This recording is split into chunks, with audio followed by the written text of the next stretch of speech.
नमस्कार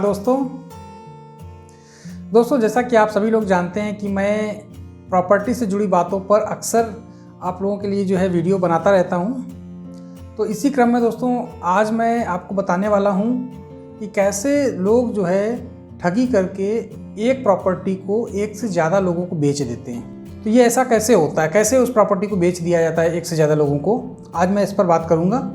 और लोगों को ये पता भी नहीं चल पाता कि ये प्रॉपर्टी एक लोगों को बेची गई है और उसकी बिना मर्जी के ये प्रॉपर्टी दूसरे लोगों को बेच दी गई है, और फिर सेकंड पर्सन को नहीं पता होता और ये थर्ड पर्सन को बेच देते हैं। तो ऐसे जो ठग प्रॉपर्टी डीलर हैं, इनसे हम कैसे बच सकते हैं, ऐसे हम किन बातों को ध्यान रखें जो हम इस तरह की ठगी का शिकार होने से बचें, आज हम जो है इस पर बात करेंगे।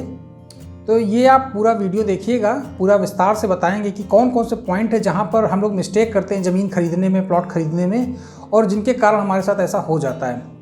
तो दोस्तों मैं वीडियो शुरू करने से पहले एक बार कहना चाहूँगा कि जिन लोगों ने भी अभी हमारे चैनल को सब्सक्राइब नहीं किया है तो वो प्लीज़ चैनल को सब्सक्राइब कर लें, ताकि हमारे आने वाले वीडियो उन तक जो है आसानी से पहुँच सके। अगर आप सब्सक्राइब के साथ साथ बगल में जो बेल आइकन है उसको भी प्रेस कर देंगे तो हम जो भी वीडियो बनाएंगे तो उसका नोटिफिकेशन आपके पास पहले चला जाएगा।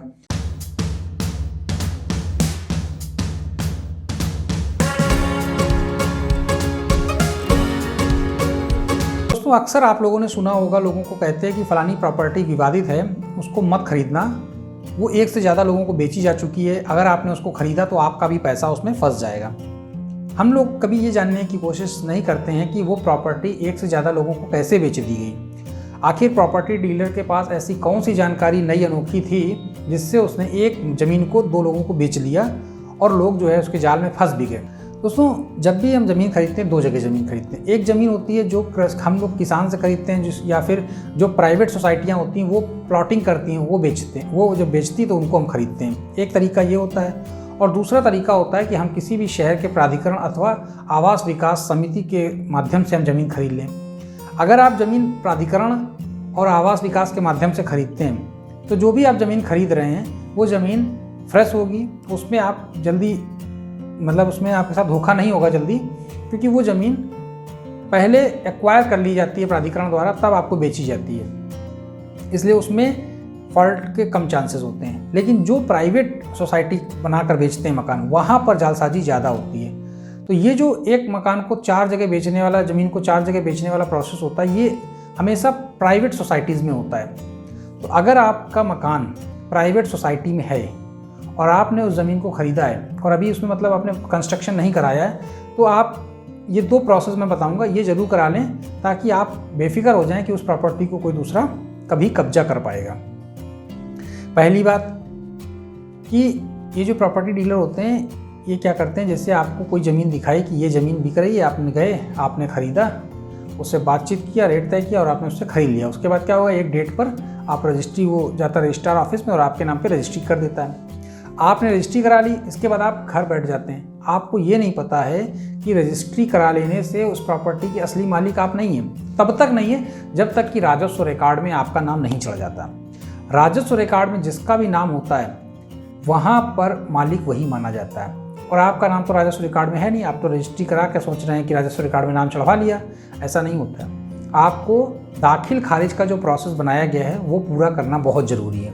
अगर आपने ज़मीन खरीदने के बाद दाखिल खारिज नहीं कराया, यानी आपने पूरा काम किया ही नहीं, और जैसे ही सामने वाले को पता चलता है कि इस ज़मीन पर दाखिल खारिज फलाने ने नहीं कराया है, तो मालिक जब वो राजस्व रिकॉर्ड में देखेगा मालिक कौन है, तो पुराना वाला ही दिखाएगा, क्योंकि उसका नाम चढ़ा होगा।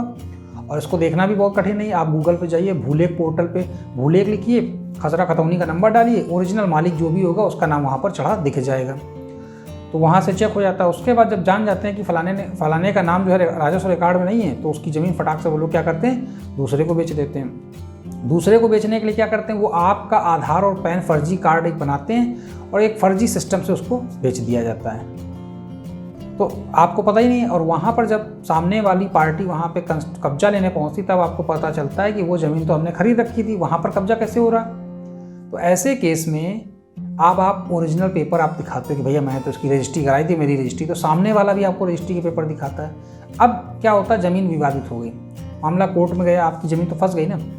तो आप एक जरा सी चूक की वजह से एक झंझट में पड़ गए। इस झंझट से बचने का सबसे अच्छा तरीका है कि जो लोग भी आउटस्कर्ट्स में, शहरों के आउटस्कर्ट्स में प्लॉट लेते हैं, ज़मीन लेते हैं, वो लोग क्या करें, उस ज़मीन को खरीदने के बाद रजिस्ट्री के साथ साथ दाखिल खारिज करा लें। दाखिल खारिज एक प्रोसेस, ऐसा प्रोसेस होता है, इसमें क्या होता है कि राजस्व रिकॉर्ड में पुराने वाले का नाम जो चढ़ा होता है मालिकाना हक के रूप में, उसका नाम खारिज किया जाता है और नए मालिक जो भी होता है उसका नाम वहाँ पर दाखिल किया जाता है। इसलिए इस प्रोसेस को दाखिल खारिज कहते हैं और ये एक बहुत ही इम्पॉर्टेंट प्रोसेस है। इसके बगैर आप पूरी तरह से ज़मीन के मालिक नहीं हैं। इसमें करना कुछ नहीं है आपको दोस्तों। ज़मीन खरीदने के बाद आपको संबंधित तहसील में या वहीं रजिस्ट्रार कार्यालय में किसी भी वकील से बात कर लीजिए कि हमको ज़मीन का दाखिल खारिज भी करवाना है। वो अपनी कुछ फ़ीस चार्ज करेगा, 1000 रुपये तक की फ़ीस होती है और वो फ़ीस चार्ज 1000 या 3000 तक हो सकती है। वो फ़ीस लेकर आपको एक एप्लीकेशन वहाँ पर डाल देगा। उस एप्लीकेशन पर प्रोसेस शुरू हो जाता है। हालांकि अब तो यूपी में ये ऑनलाइन हो गया है, आप खुद भी डाल सकते हैं एप्लीकेशन और वहाँ से एक प्रोसेस के थ्रू आपके पास एक नोटिस आएगा कि ये ज़मीन आपने ख़रीदी है, क्या आप इसके ओरिजिनल मालिक हैं? अगर हैं तो आपको एक डेट दी जाएगी। उस डेट पर ओरिजिनल आपकी जो रजिस्ट्री उसको लेकर वहाँ पहुँचना होता है। उसको देखकर लेखपाल उस पर एक रिपोर्ट लगाता है कि हाँ ये यही व्यक्ति है, इसी का ये नया मालिक यही है। उसके तत्पश्चात आपके नाम को राजस्व रिकॉर्ड में चढ़ा दिया जाता है और पुराने वाले को हटा दिया जाता है। साथ ही साथ इसकी सूचना पुराने वाले को भी दे दी जाती है और सबके पास, जो लोग भी उस ज़मीन से जुड़े हैं, एक मोबाइल पर मैसेज भी चला जाता है कि इस मालिक का जो है, इस ज़मीन का मालिक जो है बदल गया है। तो ये एक बहुत सिंपल सा प्रोसेस होता है जिसको हम नामांतरण भी कहते हैं। नगर निगम में इसी को म्यूटेशन कहते हैं। लेकिन वहाँ पर दोस्तों हमें समझने वाली बात होती है कि नगर निगम के क्षेत्र में आप म्यूटेशन नहीं भी कराते हो तब भी आपके मालिकाना हक पर कोई आँच नहीं आती है, क्योंकि वो प्राधिकरण की ज़मीनें होती हैं, वहाँ पर मालिक आप ही रहते हो। हाँ, लेकिन म्यूटेशन इसलिए करा लिया जाता है ताकि आने वाले जो भी हाउस टैक्स हैं, बिजली के टैक्स, जो भी टैक्सेस हैं वहाँ पे ज़मीन से जुड़े, वो आपके नाम पर आते हैं और एक मजबूती तो बनी जाती है कि हाँ आपके नाम पे आ रहे हैं, आपकी प्रॉपर्टी है। तो ऐसे केस में म्यूटेशन उतना इंपॉर्टेंट नहीं रहता है। लेकिन अगर आपने ज़मीन सोसाइटी की खरीदी है तो वहाँ पर म्यूटेशन मस्ट होता है, मतलब दाखिल खारिज।